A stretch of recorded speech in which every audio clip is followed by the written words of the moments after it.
धरती के गर्भ से ऐसे खौफनाक शूरवीरों ने जन्म लिया जिनके घमंड ने आसमान को भी चुनौती दे दी। तब परमेश्वर के दिल में एक असीम दुख उठा और न्याय का प्रमलयकारी तूफान धरती की ओर बढ़ चला। इतिहास की शुरुआत में जब दुनिया अभी नई थी, तब एक ऐसा अपराध हुआ जिसने इंसानियत की रूह को चीर कर रख दिया। केन ने अपने ही सगे भाई हाबिल का खून कर दिया। उस हत्या के बाद धरती का सन्नाटा असहनीय हो गया। गिरी हुई खून की बूंदें खामोश नहीं थीं, वे जमीन की गहराइयों से चीख रही थीं। और तब सृष्टि के रचयिता सर्वशक्तिमान ईश्वर ने अपना चेहरा केन से फेर लिया। अपराध बोध और ईश्वरीय सजा के भारी बोझ तले दबा केन भगवान की उपस्थिति से हमेशा के लिए दूर चला गया। उसकी आत्मा अंदर से छिन्न भिन्न हो चुकी थी, लेकिन उसके चेहरे पर पश्चाताप के आंसू नहीं, बल्कि अहंकार की एक कठोर परत थी। उसका दिल एक कुरुक्षेत्र बन चुका था।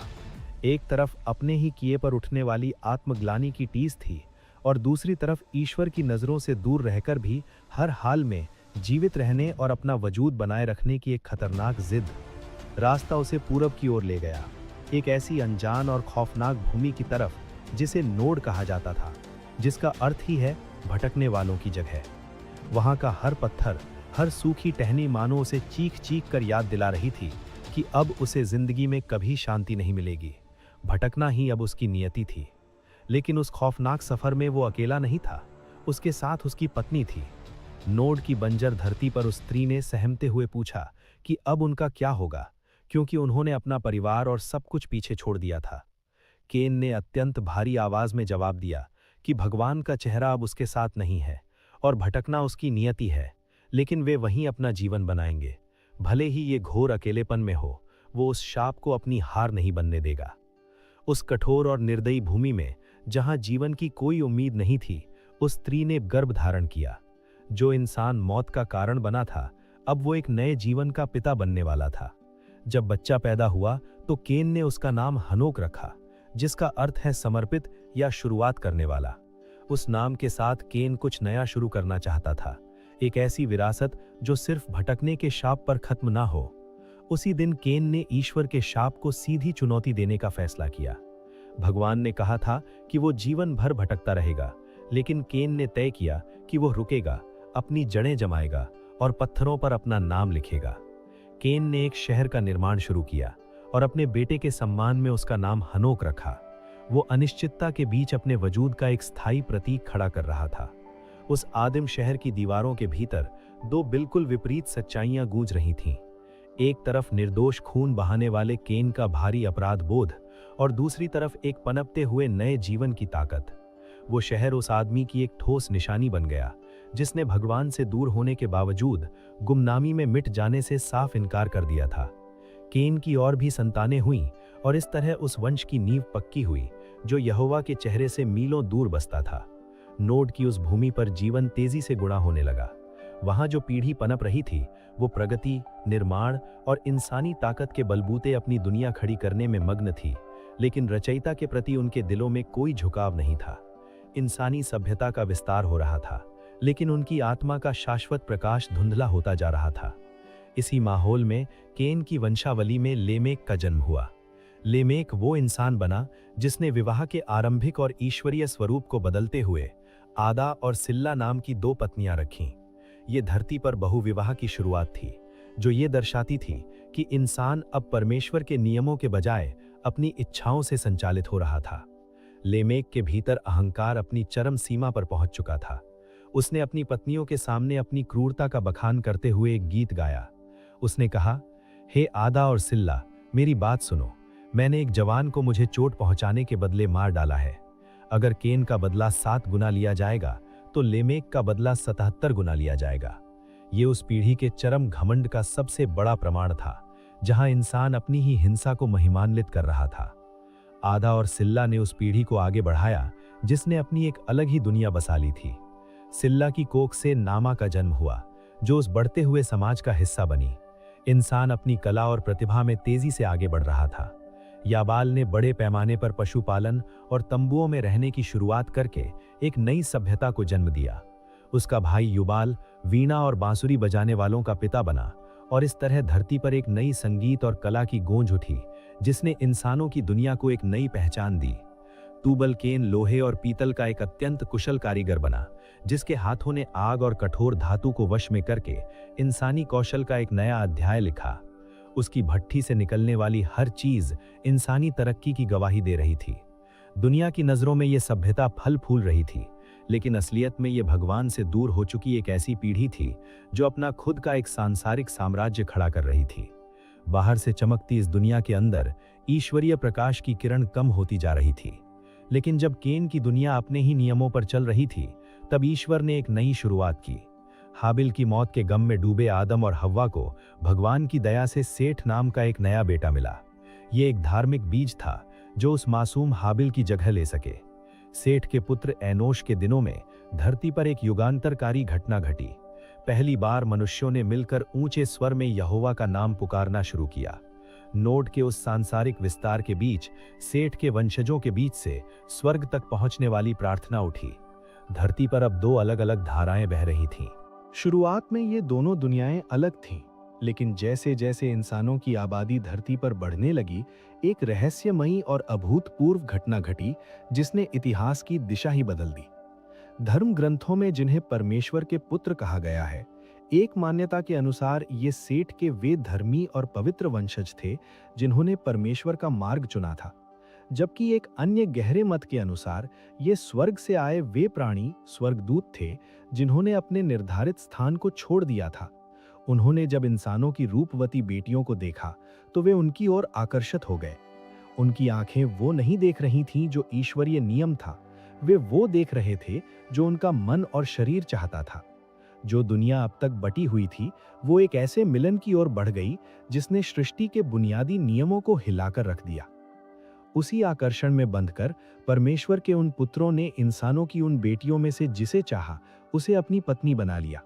ये कोई साधारण घटना नहीं थी, ये पवित्र और सांसारिक के बीच की उस अंतिम सीमा का टूटना था जिसे परमेश्वर ने स्थापित किया था।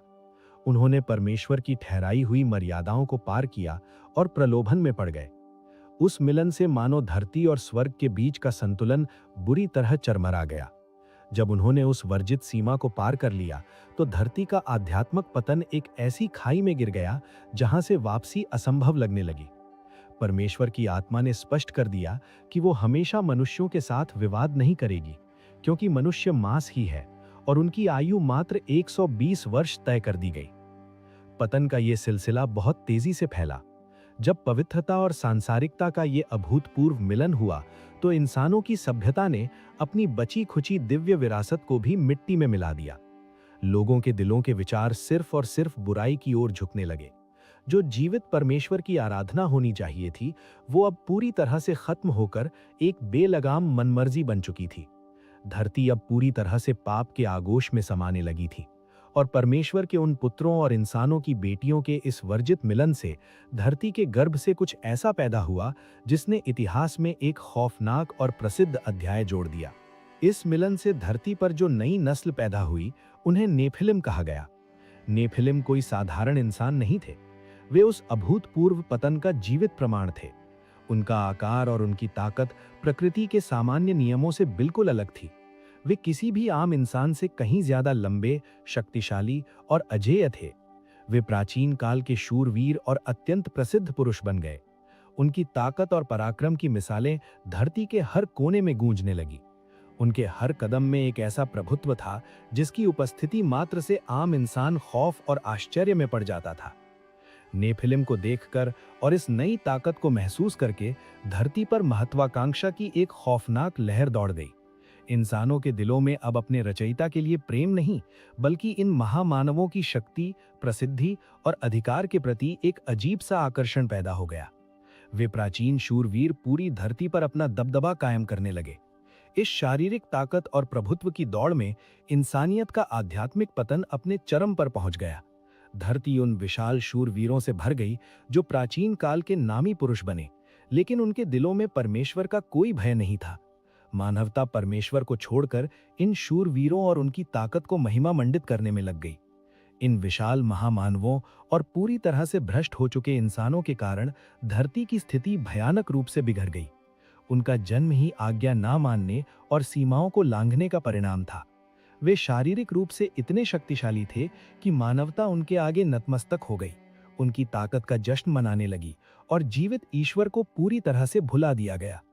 लेकिन स्वर्ग की नजरों में यह महिमा या तरक्की नहीं, बल्कि एक ऐसा गहरा भ्रष्टाचार था जिसने इंसान की आत्मा को मार दिया था और जिसे अब जड़ से उखाड़ फेंकना जरूरी था। ये सिर्फ ताकत का प्रदर्शन नहीं था, ये इंसानियत की सबसे नीच गिरावट थी। नेफिलिम और इंसानों की उस पीढ़ी के कारण धरती पूरी तरह से हिंसा से भर थी। हर तरफ सिर्फ और सिर्फ बुराई का राज था। इंसान के मन में उठने वाला हर विचार, हर कल्पना निरंतर केवल दुष्टता से ही भरी रहती थी। इंसानों के दिलों से दया, करुणा, न्याय और परमेश्वर का भय पूरी तरह से वाष्प बनकर उड़ चुका था। परमेश्वर की नजर में पूरी पृथ्वी भ्रष्ट हो चुकी थी, क्योंकि हर प्राणी ने अपना रास्ता पूरी तरह बिगाड़ लिया था। वह दुनिया जिसे कभी असीम प्रेम के साथ और बहुत सी उम्मीदों के साथ रचा गया था, अब सिर्फ हिंसा, भ्रष्टाचार और पाप का एक भयानक अखाड़ा बन चुकी थी। इस अकल्पनीय भ्रष्टाचार और घोर अंधकार के बीच स्वर्ग खामोश नहीं था। सृष्टि के रचयिता, जिन्होंने अपने ही हाथों से इंसान को गढ़ा था, अपनी आंखों के सामने अपनी सबसे सुंदर रचना को सड़ते और मरते हुए देख रहे थे। वो परमेश्वर जिसने इंसान को अपनी ही छवि में बनाया था, अब देख रहा था कि हर इंसान के दिल और दिमाग में पलने वाला हर विचार सिर्फ और सिर्फ निरंतर बुराई से ही भरा हुआ था। ये कोई छोटी मानवीय भूल नहीं थी जिसे सुधारा जा सके, बल्कि ये एक ऐसा पूर्ण पतन था जिसकी कोई सीमा नहीं बची थी।